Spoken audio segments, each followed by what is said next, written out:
مساء الفل على بتوع الكوره وماتش الاهلي وصن داونز اللي بلعنا فيه 5 تانية. بصوا يا جماعه، عشان محدش يحرق دمه، ده مستوى اللعيبه بتاعتنا، عشان محدش يكون متعشم في اكتر من كده. اللعيبه دي مش رجاله، اللعيبه دي ده اخر مستواهم. يعني لما هتلاعب باي فريق بيلعب كوره هتتكشف كده. وصدقوني العيب مش في اللعيبه دي، العيب في الاداره اللي مقعده لعيبه زي دي وملف المحترفين شبه اللي موجودين عندنا. والعيب التاني عند الجمهور اننا بننسى وبنرجع ننفخ وندعم لعيبه زي دي. يعني انت هتلاقي ناس عماله تشكر في تاو دلوقتي وطالعه بيه السما، وهننسى اخر شهرين هو كان عامل فينا ايه. وهكذا مع لعيبه كتير بيلعب ماتش و10 لا. ومش حابب اي حد يقطع في كولر، لان الراجل ده بتاع شغل، بس ده كواليتي اللعيبه اللي معاه. مشكله كولر ان هو عنده شخصيه وعايز يلعب بشخصيه لدرجه ان هو كان عايز يهاجم قدام ريال مدريد.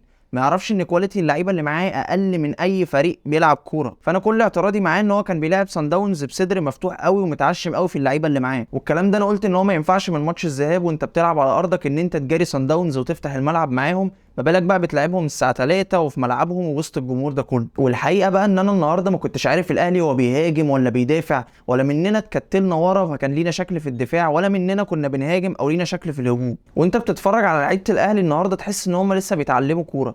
لعيبه صن داونز بتلعب الكوره ويتحرك من غيرها، لعيبه الاهلي بقى وفي وقت من غيرها دي اللعيبه بتتفرج على الكوره. يعني اللعيب قدام الكوره بيبص على الكوره وسايب اللعيبه عماله تتحرك. يمكن الشوط الثاني لما نزل قفشه ابتدينا نمسك الكوره شويه، وقفنا على رجلينا شويه. وده عايز يرجعني لنقطه زي ما قلت قبل كده، ان القندوسي بيلعب نص ملعب مش مركز 10 ابدا، مش هو اللي يتحكم في رتم الماتش. شوف قفشه بالسوق قد ايه ومش طايقينه قد ايه، لكن لما نزل فرق نسبيا وقدرنا نمسك الكوره وقدرنا نروح بالكوره على الارض. وعشان الافوره دايما اللي بتحصل على لعيبه والنفخ الاعلامي اللي احنا بنعمله والجمهور والسوشيال ميديا وكل حاجه، هل حد شاف لعيب واحد النهارده واقف على رجله من اول الماتش؟ هل شفتوا لعيب واحد قادر يخرج بالكره من تحت من نص الملعب لقدام؟ نص الملعب بتاعنا خصوصا اللي بياخد بروباجندا زياده عن اللزوم، واحسن نص ملعب في افريقيا واحسن نص ملعب في مصر وحمدي فتحي يقعد يكشر في اي حد فيهم النهارده كان باين. الكره كانت بتعمل 1 2 على اي اتنين في الملعب، اللعيبه بترجع تتمشى مذهولين من اللي بيحصل من لعيبه صن داونز. وعايز اتكلم عن كام لقطه كده. بصوا كده في كره الجون الاول، اللعيب هنا كان لوحده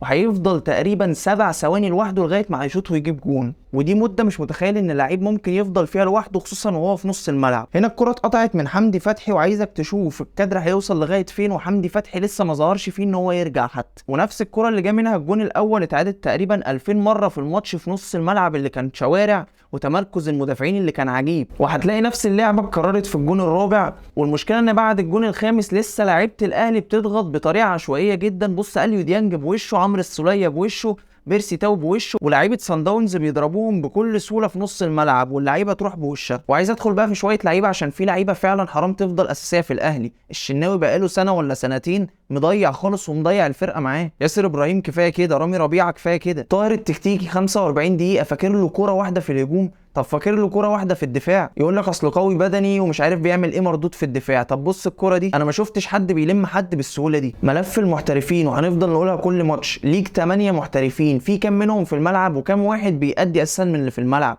ومحدش يشكر في بيرسي تاو ولا يطلع بيه السما.